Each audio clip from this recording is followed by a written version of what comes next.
Hello everyone and welcome to Knights Talk. I'm your host Rob Leonard. I apologize to everyone for being absent last week. I had an upper body injury, commonly known as laryngitis, so I really wouldn't have been able to say too much. So anyway, we're back this week, and the Knights had 3 games starting last Thursday night in Meaford against South Muskoka. Let's take a look at all the goals from this one. They've only got 3 wins. They've just got to basically turn this thing around. Score! Number 16, Jack Kroluk. That puck, there was a shot from the point. So Puck gets by Daniel McCall. Here comes Carl Lydon. Lydon in a shot, scores! Number 15, Thomas Nemeth through. Now here comes Nemeth. Nemeth over to Lydon. Carl Lydon takes a look in front. Oh, score! nice goal. Beautiful goal, number 98, Ladislav Garay. Plays it in front. Comes to Kyle Stevens. Stevens back and behind the goal. Shot, score! Finally. There you go. Number 95. Welcome to Meaford, Ragnar Russ. And the puck's chipped down the boards. Here comes number 28, Lars Schiller. Schiller in front of Garay. What a shot. What a shot by Ladislav Garay. Comes Nazikov. Nazikov. Nice move around the defender. Scores! Alexander Nazikov.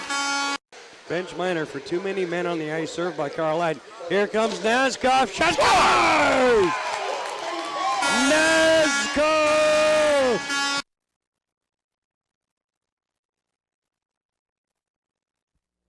And as you can see by the final score, the Knights would fall by a score of 4-2 to South Muskoka. Quite an emotional game that night.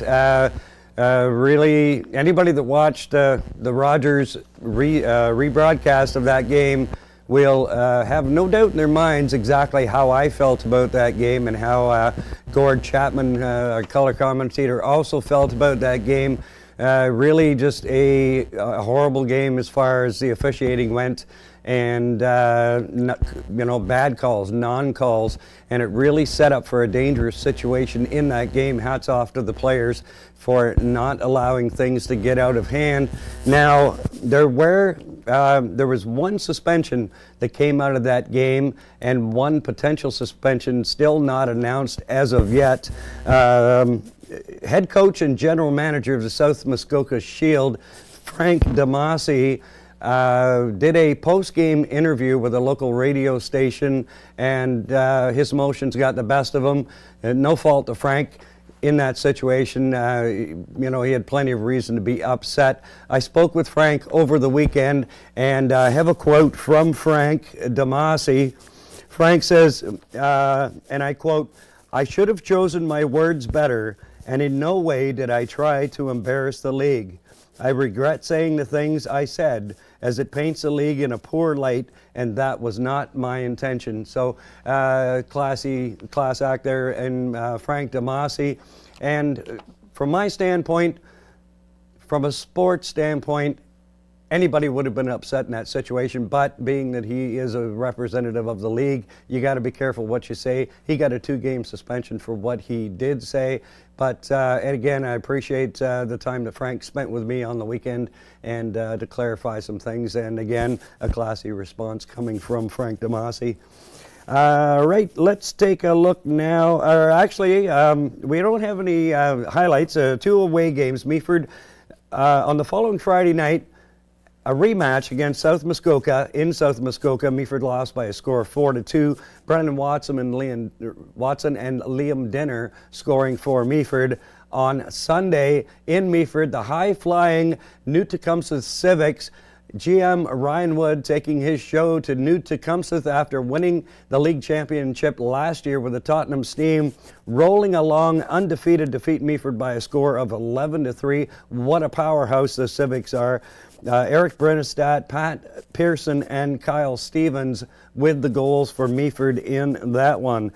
Now, I should also mention I was speaking with one of the Knights players again over the weekend, or just prior to Monday's practice, and the Knights players decided to hold a player-only meeting to try and sort things out and to get the season back on track. I spoke with the player after that, and a quote from the player: we talked about the good and the bad in our game right now, and we're ready to go to work. Everyone seems to be on the same page now, and the atmosphere in the room is definitely on the upside, and the intensity in our practice last night was at the max. So that's a good sign coming from the Meaford players, taking it upon themselves to identify what's wrong in the game and taking some ownership of that. So good on the Meaford players, and we'll see what happens on Thursday night. All right, now let's take a look at the league standings.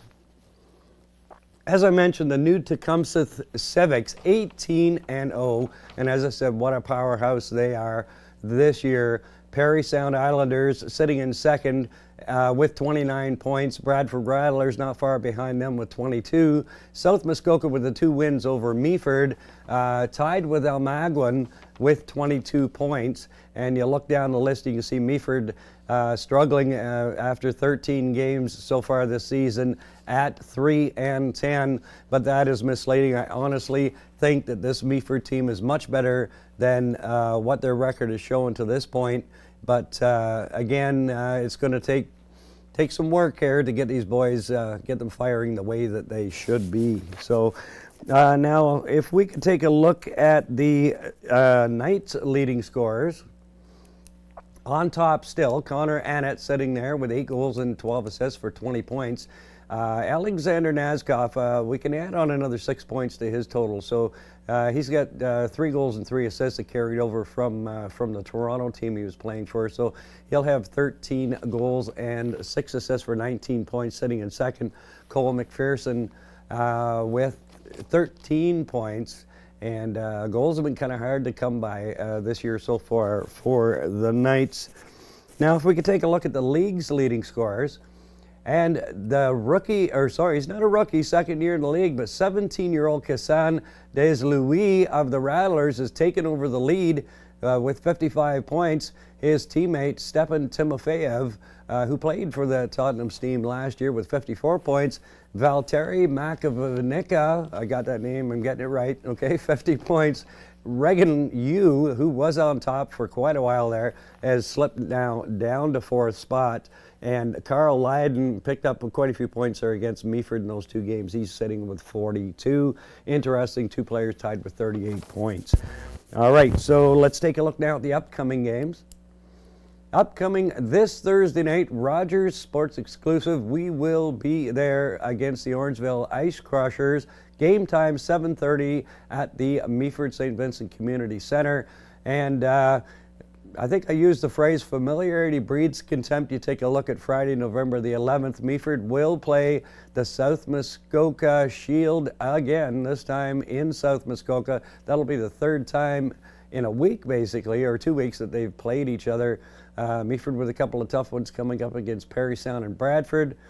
And then some that they should be winning here: Wyerton, Bradford Bulls, Orangeville, another meeting with the Rattlers, and finishing off, starting in for the start of December, playing Wyerton and at home to Seguin. All right, so now it's time for Meet the Knights. Our special guest on this week's show, Andrew Vardy. Let's hear what Andrew had to say to the 10 questions.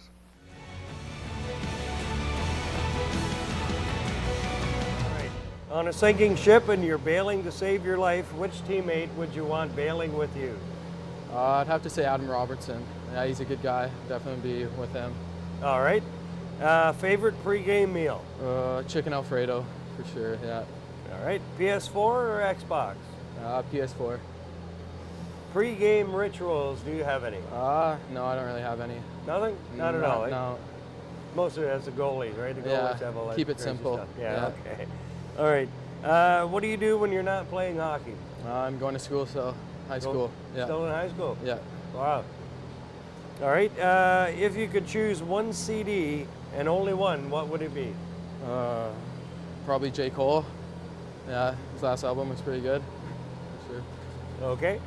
If someone plays a gag on you in a dressing room, which teammate would you suspect first? I'd have to say Connor Long. Yeah, for sure. Connor Long? Yeah. Okay.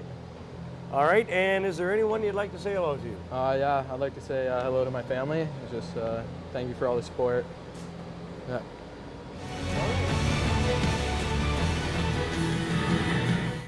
All right, and that's going to do it for this week's episode of Meet the Knights. One final thought. I'd like to thank Meaford Knights fans who have been messaging me on Facebook and requesting certain players to be featured on Meet the Knights. And thank you very much for your interest, and keep sending the messages. And but we're going to try, and I'm pretty sure we're going to be able to fit everybody in this year. And we'll have your favorite night on. Just keep watching on the Facebook page. Or on the Knights page.